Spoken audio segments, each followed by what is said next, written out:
Alrighty, did that come through for everybody? Great. So, sorry, I'm working on one screen. It's a little tricky sometimes.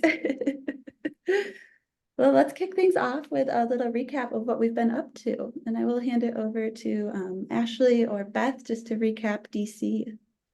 Yeah, thanks, Zoe. So last month we had the great opportunity to be in DC for the second year in a row. This was our second year because the prior year we had joined the Healing Our Waters Coalition for Great Lakes Days, which is a week in the year that all of the organizations across the region that are working on Great Lakes priorities go to DC and really push for a concert of asks around the issues that we have. And we all try to coordinate our asks, and we try to bring all kinds of voices to that table so that we're ensuring the lawmakers understand the depth and the breadth of the issues. And we play such a unique voice in that week, and just in the advocacy for the Great Lakes in general. The Great Lakes Business Network really brings this counter voice to what is oftentimes a counterweight to protecting our Great Lakes and our economy from businesses. And we are able to put some real messaging and voices and stories behind why it is so important to make sure that our water remains healthy and clean and accessible to all. So with that said, we showed up in DC. We had around, I think Lisa helped me, I think 8 members total, or did we get up to 11 with Great Lakes Days? Yeah, I think we were around 11. Great.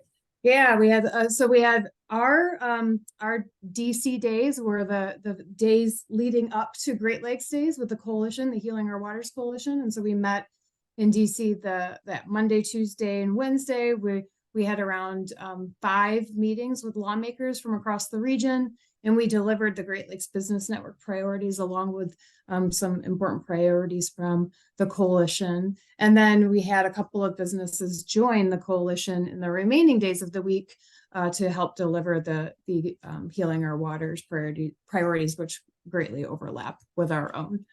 So it was a great week of action, and I'll maybe stop there and let the other teammates jump in with some high-level pieces, and then there's a couple folks that came from the network that might want to jump in and just give their perspective on that week. But I'll just say that it's been so critical to have those moments in DC, because in the last month we've had some really important federal pushes happening on the issues that we work on, and setting that stage and that groundwork in DC where we're actually meeting with lawmakers and discussing the issues really helps us throughout the year. So that's the last thing I'll say before I'll hand it over to either the folks that came from the network or other staff that want to chime in with highlights.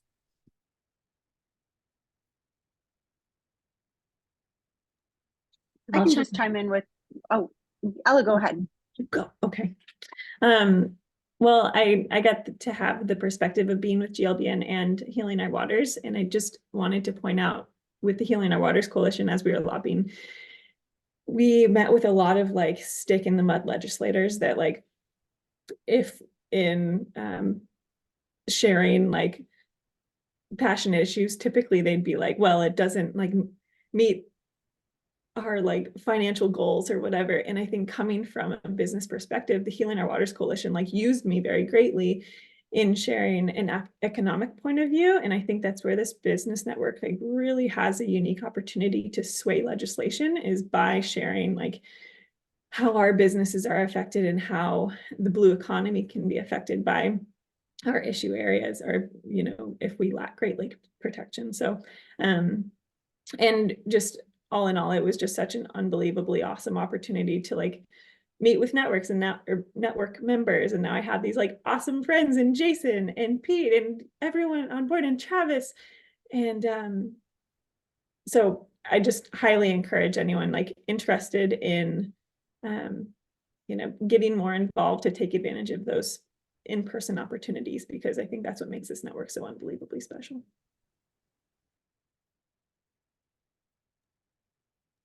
Well, and Ella, you stole my theme. I was definitely going to just touch on how important I felt like that networking opportunity was both with, legislative staffers, but also between our own network members. So yes, Ella has already said it perfectly. But if you have the opportunity and are able next year when we do another fly-in, please join us. It's a really great opportunity to have a tremendous impact.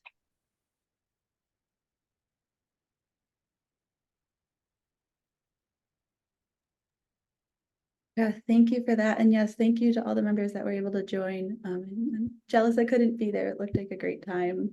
And here's just a few photos from those meetings, but I'll pass it over to Lisa to speak to future opportunities as well. Thanks, Zoe. And I'll just piggyback as well on the previous update and mention that we often get requests from partner groups for issue-specific fly-in events that are happening. And typically there is some level of funding support to support your participation. So if that's something you're really interested in, definitely reach out and we will keep you in mind to recommend to some of the other organizations as well. In terms of future advocacy, we plan to continue to build on the momentum that GLBN started with our March fly-ins.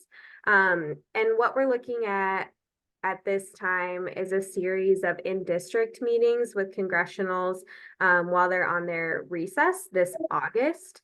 So we are looking for businesses to host meetings with congressionals, and then also for members, of course, to attend and lead those discussions. So as we start to plan those, we might be reaching out to your business, but if this is something that you're interested in helping organize or host, definitely reach out to staff. You can contact me or any of the members of our team, and we'll make sure to move that ball forward.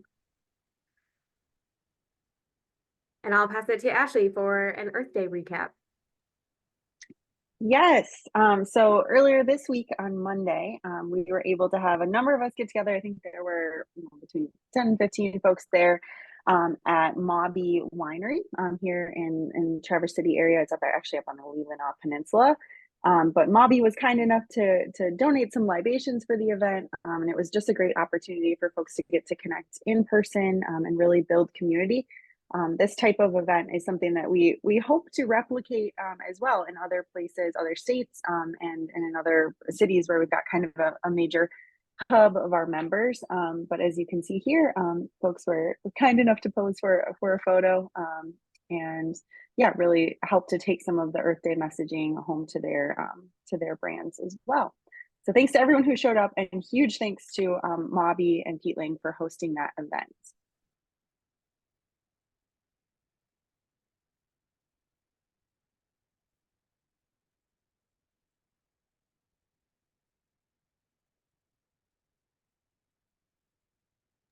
Sorry, screen sharing is a little tricky. It hides everything for me. I couldn't find my unmute button.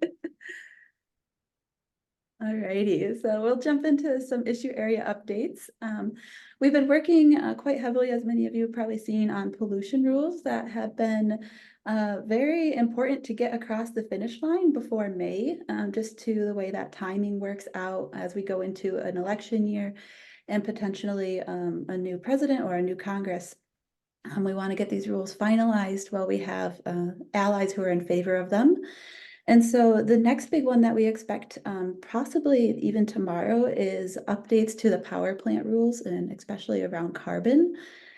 So this is just going to cover a whole suite of rules, including coal ash and mercury and wastewater, and a whole variety of toxic pollutants that come from new power plants and then existing coal power plants. So it's forward-looking, and then it's also addressing current issues. The problem is it does not address current gas-fired power plants. So there is a gaping hole in these carbon updates that they haven't addressed. And I'm not quite sure the reasoning for that, but understanding that that's not off the table yet. So working to get the business voice involved in these carbon rules is really important because so many other business voices are countering them. And so we have an opportunity to thank our legislature for all the work that they're doing to promote these carbon rules. So I'll make sure to drop a link in the chat if your business hasn't signed that already. We are certainly in favor of these, and I'm excited to see them approved by the EPA. There is the opportunity for a Congressional Review Act, which gives Congress 60 days to push back on them. We just want to make sure this all happens before the new Congress. So keep your ears open for any opportunities for engagement there. It's something that is applicable to all states, as this is happening on a federal level. And Ashley, I feel like I maybe missed something there. Is there anything that you would want to add, or do you think that's a good cover? Just, I think that was a great cover. Just one note on the timing. I mean, the other piece about wanting to pass these right now is because Biden has promised to be a backstop and to essentially veto any problematic CRAs. And so that is why we want this passed now, just in case we are facing a new administration in the future. So it's not just a new Congress, it's also that we know that we've kind of got a sure thing with the Biden administration, not sure what this fall will bring. Okay, thank you for that. And one state-specific issue that we are keeping our eyes on is the solar and wind siting that's happening in Michigan. Previously, the power was granted over to the Michigan Public Service Commission to approve or deny any large-scale solar or wind siting in the state of Michigan. It had been happening on a county or township level, which was quite haphazard. And so the new way that it works allows the counties or townships or other lower levels districts to have those conversations. And then if they're unsuccessful in coming to an agreement with the power companies or the wind companies, then it does advance to the Public Service Commission to get involved. There was pushback on this by some groups in Michigan, and they are doing ballot signature collections. We're not seeing much promise from their petition drives, and we know that they need several 100,000 more signatures, and that also the current signatures they have not been verified. And so all this is due May 29th, and we're just keeping an eye on it. We don't see it as a very serious threat to the expansion of solar and wind in our state, but we have seen similar fights across the region, and it's something we're keeping an eye on because, again, if the business voice can be useful in this conversation, we want to be able to be there for that. So again, we're not putting too much attention on it because we don't give them the attention that they want. And I will switch it over to Lisa. Thanks, Zoe. When it comes to Great Lakes restoration, our top issue at the moment is sending support for the Great Lakes Restoration Initiative Act of 2024. Just a little bit of background, the Great Lakes Restoration Initiative is the main federal funding mechanism for Great Lakes protection, cleanup, economic development in Great Lakes communities. It's really where most of the federal funding for Great Lakes projects and protection comes from. So this is an act that has been reauthorized on a 5-year basis, and the next year, or no, excuse me, I think this is every year. Apologies. But this act will authorize funding for the next cycle of that. And so we're looking at a situation where the legislation has been introduced but not yet taken up by committees. And so at this stage of the game, we are looking for ways that we can encourage the committees in both the House and the Senate to pick up this legislation and move it forward. So just mostly an FYI, but keep an eye out for sign-on opportunities to show some business support for this critical piece of Great Lakes funding coming down the road. The next piece is Michigan specific, but also applicable to businesses that do business in Michigan. So the Michigan legislature is working, let me back up. Historically, Michigan has had a problematic bill passed that prevents local municipalities from regulating or banning single-use plastic containers. So even if a local community had business support, had support from the community and support from leadership, they wouldn't be able to regulate, for example, plastic bags or other single-use containers. So there's an effort building among coalition partners to support repealing this ban on bans. And I think it's really important to note that this wouldn't actually regulate or ban or change anything other than giving more local control to communities to regulate this where there is support. So we've been asked by partners to engage on this issue and have developed a sign-on letter that we're looking for businesses specifically in Michigan. But again, if you do business in Michigan or have a customer base in Michigan, I think it's still something that, you know, we'd love for you to consider signing on to. But again, just supporting the repeal of this problematic legislation that would open the door to more local control when it comes to this important Great Lakes issue. So I will drop that in the chat, and we'll also include this in the upcoming newsletter. But I encourage you to consider signing on with your business support. And I'm happy to answer any questions about that piece as well. And then lastly, similarly, there's a coalition in Michigan that is working to implement polluter accountability legislation. And this is something that GLBN has engaged in over the past year. We had a member testify at the press conference when this was introduced, bringing the narrative that businesses who operate responsibly have nothing to fear when it comes to polluter accountability. It's really just problematic for polluting corporations. So we have been asked to support this effort, and there's a couple of media opportunities. So if your business is interested in speaking out on this issue or drafting an op-ed or letter to the editor, I'm happy to support that and help with drafting a piece. So just reach out if that's something that you're interested in getting engaged in. Thank you, Lisa. Appreciate all that. Alrighty, and we will pass it to Beth. We have a lot going on in line 5 on very many angles, representing different states and at different levels of the government as well. Thanks, Zoe. Yeah, as Zoe said, we anticipated as much, but it's been a really busy few months. Starting with the Attorney General's case. Last month, she did have an opportunity to provide oral argument in her appeal case.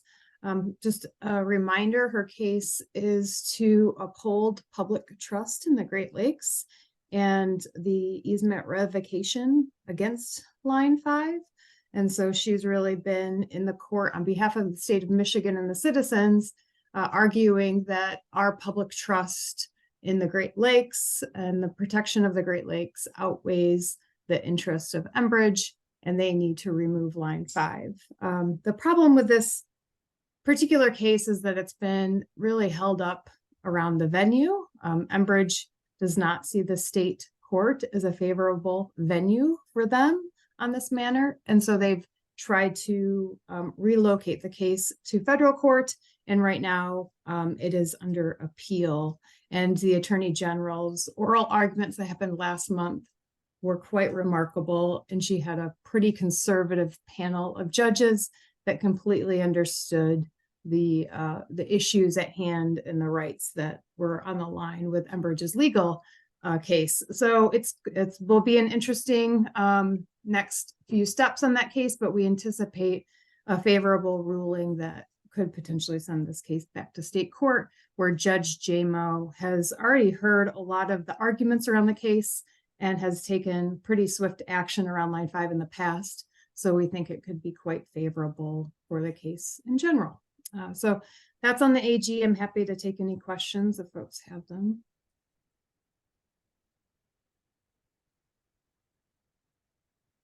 Okay, seeing none. For the Bad River Band case, which is in a different district, the Michigan's case is in the 6th district of the federal court, and then the Bad River Band case to evict Enbridge from their reservation land is in the 7th circuit. And that case is currently under appeals to the appeal court, with the Bad River Band providing oral argument around that case several months ago in Chicago. And what happened more recently is the next bullet. During the appeals process, the panel of conservative judges for that appeal asked the very pointed question, where's the US on a set of questions? In particular, they wanted to understand where the Biden administration was landing on this issue that both Enbridge and Canada raised, which is the question of this 1977 treaty. So in a last-ditch effort to try to keep Line 5 in operation, both Enbridge and Canada are trying to lean on this treaty between the two countries that argues or uplifts that it should be complicated to shut down a pipeline that transports product between both countries. And I say it should be complicated because there are very clear pieces within this treaty that say there are things that have to be adhered by, including laws, and there cannot be an environmental risk that outweighs. And so both of those pieces are at play with this treaty, but problematically, the US, when they filed their brief a couple of weeks ago, really sidestepped that question. And it was a big lift for a lot of us to try to even get this brief filed. And we did a lot of advocacy, including a lot of the businesses here on the call, did a lot of advocacy to the Biden administration to get them to file this and to have them file it right. And our ask to the Biden administration in that moment was that they uphold the tribal rights in the court and that they protect the sovereignty of the Bad River Band. And unfortunately, that brief, that filing really fell short in some really crucial ways. While the Biden administration did say that the Bad River, or Enbridge is an active trespass on the Bad River Band's land, they indicated that they would be supportive or would consider some ways to keep Line 5 operating until there was like an alternative or there were repairs made to the pipeline, which is a complete sidestep to protecting tribal sovereignty. Enbridge is an active trespass, and the only solution there for the US government is to support the removal. So by them saying that they are supportive of delays, it really does put tribal sovereignty on the line if the courts do accept this brief in full. There is some hope that they won't accept this brief because so much of what the US said was a political hot potato. They were clearly carrying water for special interests, oil and gas, and not looking at the law. And so in the response briefs, and I promise I'm wrapping up soon, in the response briefs that are coming in the next week or two, there's hope that the Bad River Band can correct some of the bad parts of that brief. But what it does tell us, and this is, I think, the more important piece, is that we have a lot of work to do with the Biden administration. They're not standing up properly for tribal sovereignty in particular. We're concerned about how they might stand up for the state of Michigan's sovereignty under the AG's case. And so there's a lot of opportunities in the coming months to do some additional pressure campaigns, which people are developing right now. And then lastly, I'll just note that we filed a amicus brief in the state case for the Michigan Public Service Commission. As folks might recall, several months ago, they had approved the idea of putting a pipe inside of a tunnel if Enbridge does build a tunnel. And there are many groups that have appealed that decision because they did not properly review the docket. They did not properly take evidence. And the Great Lakes Business Network has submitted an amicus brief in support of those appealing, arguing that one of the biggest things that the Public Service Commission did not consider is that an orderly shutdown of Line 5 has little to no economic impact and should be an alternative that is considered. So I'll stop there, take any questions folks have, and I apologize for such a lengthy and detailed or complicated update. I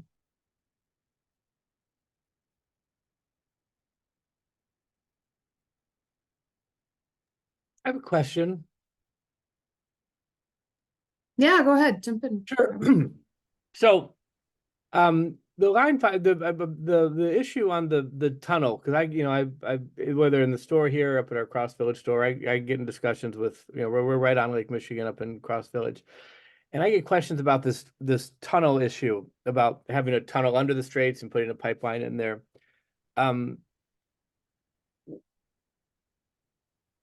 If Enbridge, I mean, if it was 100% fun, no taxpayer dollars, 100%, what is the argument against that?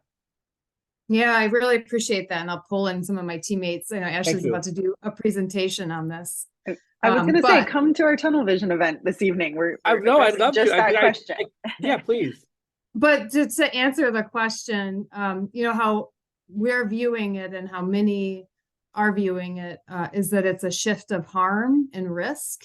It does not displace the risk and harm of line 5 in general. And in fact, it creates all new burdens, especially for the communities that live up there, and incredible risk both in the construction of the project and if they were to ever operate. But the other issue that I just want to bring attention to is that this is also viewed as just a major delay strategy and a way to deflect decision making. We're seeing that with the Bad River Band case, where Enbridge has proposed this horrific reroute that basically places the pipeline even more in their watershed. And both the EPA as well as state agency folks has come out and said that reroute is inappropriate, but Enbridge has been able to utilize it as a delay strategy to shutting down line 5. Similarly, they have proposed this tunnel project, which from the onset was just a figment of their imagination. It was proposed by some researchers at a local university, some kids, and they had put the price tag at $500 million. And Enbridge ran with that and just continued to promote it as an achievable project. They said they could get it done by 2024. And here we are. The permits aren't even being reviewed, and we still aren't even fully permitted. And we still have 2 permits that are going to be a massive hurdle for them, on top of the other 2 permits being heavily challenged and on pretty solid legal footing. So, we want to make sure that we're seeing through that industry tactic that's at play, but also just greatly acknowledging that that is a shift of harm, in particular, prolonging the life of a pipeline that just yesterday turned 71 years old, and over 600 miles of it will not be touched in any type of rebuild or, yeah. And just to chime in there too, if, assuming that there is seriousness, which I certainly do not think that we can, from Enbridge in building this tunnel, like Beth said, it leaves, essentially 640 miles of the pipeline that are outside of the Straits of Mackinac, that cross more than 400 rivers, lakes, and streams. And that's 71-year-old infrastructure. It also ignores the fact that we're in the midst of a climate crisis, and it will lead to 27 million metric tons of carbon pollution. That's what experts testified in the Michigan Public Service Commission case. There was testimony, at least in that case, from Brian O'Mara, who's going to speak at our event tonight, just about the technical and safety concerns with actually building a tunnel like this. And a tunnel like this has never been built anywhere in the world to this scope. And there comes with a pretty serious risk of explosion. And it really assumes that Enbridge is going to be able to achieve something that has not yet been achieved, and would be potentially really dangerous, especially to workers on the project. There's, aside from those climate concerns, there's also concern for state sovereignty, for tribal sovereignty. We know that our attorney general and our governor have revoked the easement on this, and so they're continuing to operate the pipeline and trespass. That remains a pretty major concern. Even if Enbridge is also willing to foot the bill to build this, which I think is questionable, it still leaves Michigan taxpayers on the hook for any liability if there is a rupture or explosion. Any kind of issue with the infrastructure, the maintenance is on taxpayers, as well as decommissioning costs. So it's certainly not without its problems there. So those are just a few of the pieces that we're going to be talking about tonight. Shameless plug for our tunnel vision event tonight. If you haven't, I can throw the link in the chat. If you're not local here to Traverse City, you can definitely tune in on our live stream because it will be streamed for free. Otherwise, tickets are $5. Just Yes. signed up. Awesome. And I was able to drop the link in the chat for you, Ashley. So folks scroll to the bottom, you'll see the virtual option as well. Perfect. Any other questions on the issue areas or events?